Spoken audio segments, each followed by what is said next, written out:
Doctor बीना चतुर्वेदी की आवाज़ में उनकी कहानी संग्रह माँ से परिवर्तन की बयार कहानी सुनिए। इस कहानी में अनूप ने अपने ऑफिस में साथ में काम करने वाली विधवा यामिनी, जिसके 5 वर्ष का बेटा भी था, से शादी की थी।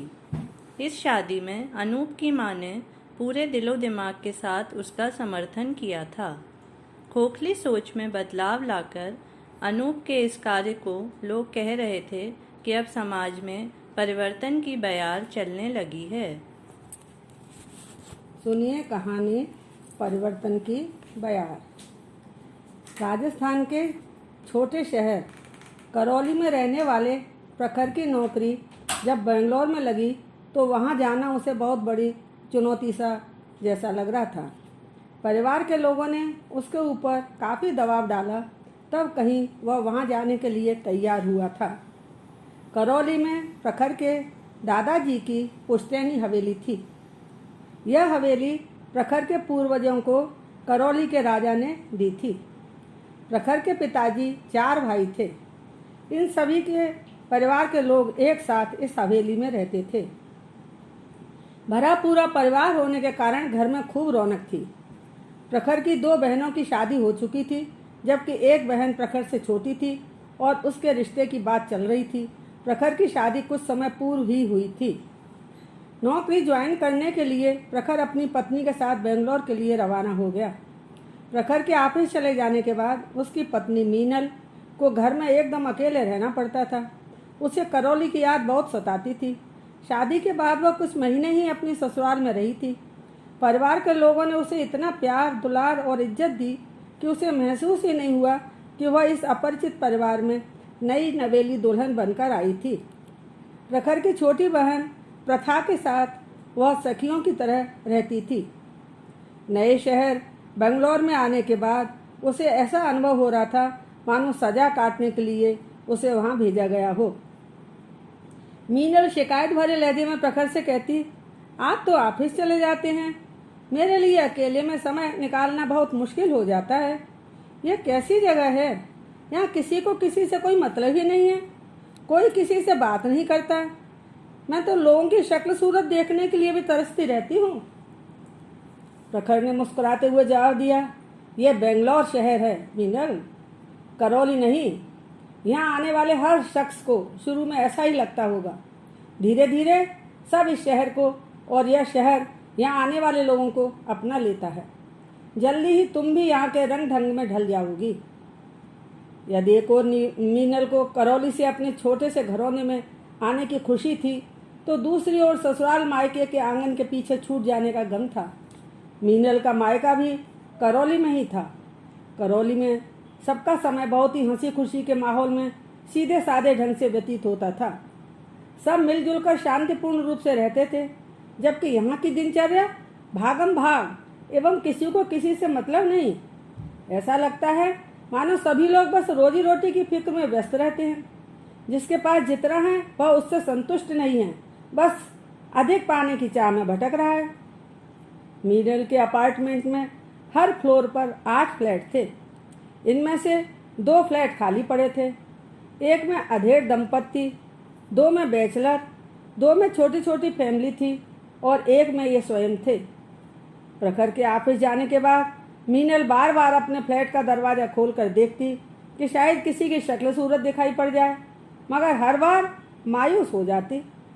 एक शाम मीनल अपने फ्लैट के दरवाजे पर खड़ी होकर प्रखर की राह देख रही थी। उसी समय सामने वाले फ्लैट से एक प्रौढ़ भद्र महिला निकली। मीनल ने मुस्कुराते हुए हाथ जोड़कर उनसे नमस्ते की। मीनल से मिलकर उन्होंने खुशी व्यक्त की। इसके बाद मीनल की हर रोज उनसे बातचीत होने लगी। भद्र महिला ने बताया कि वह अपने बेटे, बहू और पोते के साथ गत 2 महीनों से यहाँ रह रही है। उनका बेटा अनूप और बहू यामिनी दोनों एक साथ एक प्राइवेट कंपनी में काम करते हैं। उनका पोता निखिल 5 वर्ष का है। एक शाम यामिनी ने मीनल के फ्लैट की कॉल बेल बजाई। मीनल ने जैसे ही दरवाज़ा खोला, अपने समक्ष यामिनी को देखकर उसकी खुशी का ठिकाना नहीं रहा। मुस्कुराते हुए मीनल यामिनी का हाथ पकड़कर अपने फ्लैट के अंदर ले गई। यामिनी प्रखर और मीनल को अपने घर खाने पर आने का निमंत्रण देने आई थी। मीनल कहने लगी, आज मुझे बहुत खुशी हो रही है कि मुझे तुम्हारी जैसी पड़ोसन के रूप में एक सहेली मिल गई। यामिनी कहने लगी, 2 दिनों बाद आने वाले रविवार को तुम अपने पति के साथ हमारे घर डिनर पर आना। इसी तरह से हम दोनों के पति भी एक दूसरे से मिल सकेंगे। मीनल ने बड़ी तत्परता के साथ यामिनी का निमंत्रण स्वीकार कर लिया। मीनल ने यामिनी से कहा, तुम अकेले सबका खाना क्यों बनाती हो? मैं भी अपने घर से एक आध चीज़ें बना कर ले आऊँगी। यामिनी ने मीनल का हाथ फैलाते हुए जवाब दिया, अरे नहीं नहीं, इसकी क्या ज़रूरत है? तुम्हें कुछ भी बनाकर नहीं लाना है, बस समय पर आ जाना। रविवार की शाम निर्धारित समय पर प्रखर और मीनल यामिनी के घर पहुंच गए। दोनों परिवार डाइनिंग टेबल पर आमने सामने बैठे थे। जायकेदार भोजन के साथ खूब गपशप चल रही थी। अत्यंत सौम्य स्वभाव वाली अनूप की माताजी बड़े ही प्यार के साथ सबकी थालियों पर नज़र रखे हुए थी। किसी की थाली में थोड़ी सी भी कोई चीज़ कम होती, वह बड़ी ही तत्परता के साथ मनोहार करते हुए परोसने लगती। पेट भर जाने के उपरांत भी उन्होंने इन लोगों को इतना खिला दिया कि प्रखर कहने लगा, आंटी जी, अब तो हमारे अंदर उठने की शक्ति भी नहीं रही, हम बेहाल हो रहे हैं। बातचीत के दौरान प्रखर और अनूप दोनों ने एक दूसरे के कामकाज के विषय में जानकारी ली। बातों ही बातों में अनूप ने बताया कि उसने और यामिनी ने लव मैरिज की है। दोनों एक ही कंपनी में साथ साथ काम करते हैं। प्रखर ने अपने बारे में बताया कि उसकी और मीनल की शादी कुछ महीनों पूर्व ही हुई है। मीनल का अकेले के कारण यहाँ बिल्कुल भी मन नहीं लग रहा। करौली में हमारा संयुक्त परिवार है, काफ़ी लोग एक ही छत के नीचे साथ साथ रहते हैं। रात दिन हंसी मजाक चलती रहती है। चूँकि मीनल की अभी नई नई शादी हुई थी, इस कारण परिवार के सभी लोगों का लाड़ प्यार इसे बहुलता से मिल रहा था। अब यहाँ पर इसे एकदम अकेले रहना पड़ता है, यह बहुत परेशान रहती है। प्रखर अनूप से पूछने लगा कि आपकी शादी को कितना समय हो गया? अनूप ने कहा, 1 वर्ष। प्रखर ने तपाक से कहा, क्या कहा? सिर्फ 1 वर्ष? ऐसा कैसे हो सकता है? या तो आपने गलत बोला है या फिर मैंने गलत सुन लिया। आपका बेटा तो इतना बड़ा दिखता है, मेरी समझ में नहीं आ रहा। बड़े गर्व के साथ अनूप ने कहा, आपने कुछ भी गलत नहीं सुना, इसमें समझ में नहीं आने वाली कोई बात नहीं है। मैं आपको बताता हूँ, मेरा बेटा बहुत ही प्यारा और समझदार है। 1 महीने बाद वह 5 वर्ष का हो जाएगा। अनूप ने बड़े इत्मीनान से कहा, प्रखर, आप सही सोच रहे हैं। असल में निखिल यामिनी की पहली शादी की संतान है। इतना सुनते ही प्रखर को ऐसा लगा मानो उसके पैरों के नीचे से जमीन खिसक गई हो। आश्चर्यचकित होकर प्रखर कहने लगा, अरे यार अनूप, तुम जो कह रहे हो वह सही है क्या? कहीं मजाक तो नहीं कर रहे? अनूप ने बड़ी बेतकल्लुफी से जवाब दिया, इस तरह की बेसिर पैर की मजाक करना मेरी आदत नहीं है, मैं बहुत प्रैक्टिकल हूँ। प्रखर की मनस्थिति को समझते हुए अनूप की माताजी ने उसे बड़े इत्मीनान से समझाया, बेटा प्रखर, अनूप जो कुछ कह रहा है वो एकदम सही है। मेरा पोता निखिल यामिनी की पहली शादी की संतान है। अब मेरा बेटा अनूप ही उसका पिता है। जब अनूप ने बंगलौर में आकर नौकरी ज्वाइन की, तभी इसकी मुलाकात यामिनी से हुई थी। सासू माँ को बीच में ही रोकते हुए यामिनी प्रखर को बताने लगी, भैया जी, अनूप ने जब हमारी कंपनी ज्वाइन की थी, तब सभी साथियों ने अनूप से पार्टी मांगी थी। अतः एक शाम ऑफिस की छुट्टी के बाद हम 5-7 लोग डिनर करने के लिए गए। बातों ही बातों में मेरी एक सहेली से अनूप को मालूम हुआ कि मेरे पति की सड़क दुर्घटना में मृत्यु हो चुकी थी। मेरे बेटे निखिल का जन्म मेरे पति की मृत्यु के 4 महीने बाद हुआ था। यह सब बताते हुए यामिनी की आंखों से अश्रुधारा प्रभावित होने लगी। उसका कंठ अवरुद्ध हो गया। यामिनी की बात को आगे बढ़ाते हुए अनूप ने कहा, एक शाम ऑफिस के हम कई साथी कैंटीन में बैठकर चाय पी रहे थे। इसी बीच मैंने यामिनी को सलाह देते हुए कहा, यामिनी, तुम दूसरी शादी क्यों नहीं कर लेती? अभी तुम्हारी उम्र ही क्या है? पहाड़ से जिंदगी को अकेले कैसे ढो सकोगी? शादी कर लोगी तो तुम्हारे बेटे को पिता का नाम मिल जाएगा। अनूप की दलीलें सुनने के बाद यामिनी बड़े दुखी मन से कहने लगी, अनूप जी, ये सब कहना बहुत आसान है, मगर करना बहुत मुश्किल है। कौन करेगा मुझ विधवा एक बच्चे की माँ से शादी?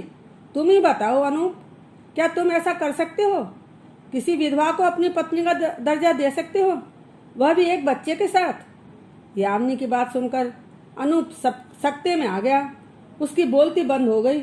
बड़ी हिम्मत जुटाकर उसने कहा, सोचूंगा और अच्छी तरह विचार करने के बाद ही कुछ कह सकूंगा। अनूप घर तो आ गया, मगर यामिनी के शब्द उसका पीछा नहीं छोड़ रहे थे। दिलो दिमाग में उथल पुथल मच रही थी। अपने दिल पर काबू पा लेने के बाद अनूप ने अपनी माँ को सब कुछ बताया।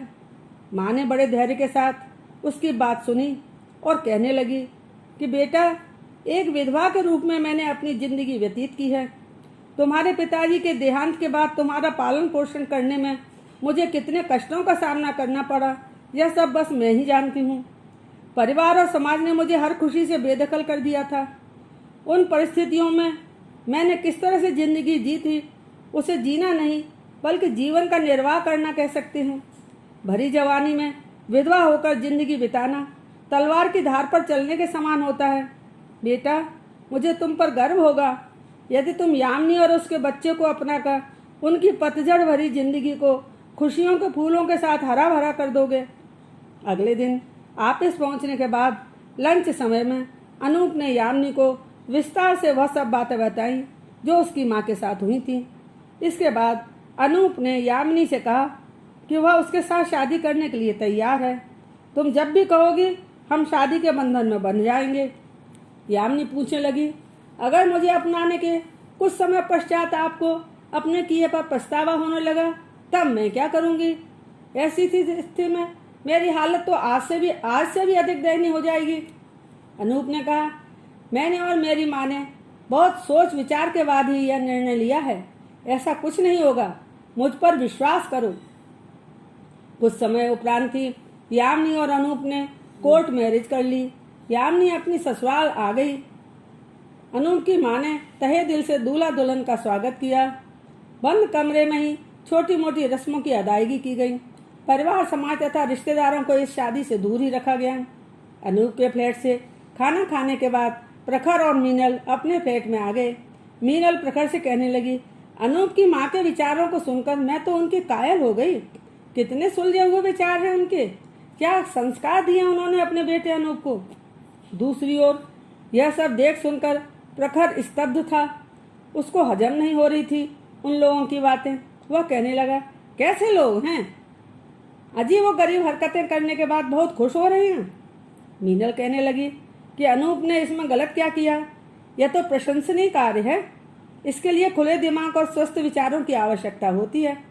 औरत केवल एक शरीर नहीं है बल्कि सृष्टि की रचयिता है। जब विधुर पुरुष का विवाह अविवाहित कन्या से हो सकता है तब फिर एक अविवाहित पुरुष का एक विधवा को अपनाने में इतना सोचते क्यों हैं? समाज और रीति रिवाज तो हम सब लोगों ने मिलकर बनाए हैं। ये सब इंसान के लिए बने हैं, इंसान इनके लिए नहीं। इंसानों के बदलने से ही युग परिवर्तन होते हैं। युग प्रवर्तक ही अच्छे कार्यों को करके दिखाते हैं, केवल कथनी तक सीमित नहीं रखते। अब समय आ गया है प्रखर जैसे लोगों को भी अपनी खोखली सोच में बदलाव लाना होगा। मीनल कहने लगी कि मुझे खुशी है कि अब समाज में परिवर्तन की बयार चलने लगी है।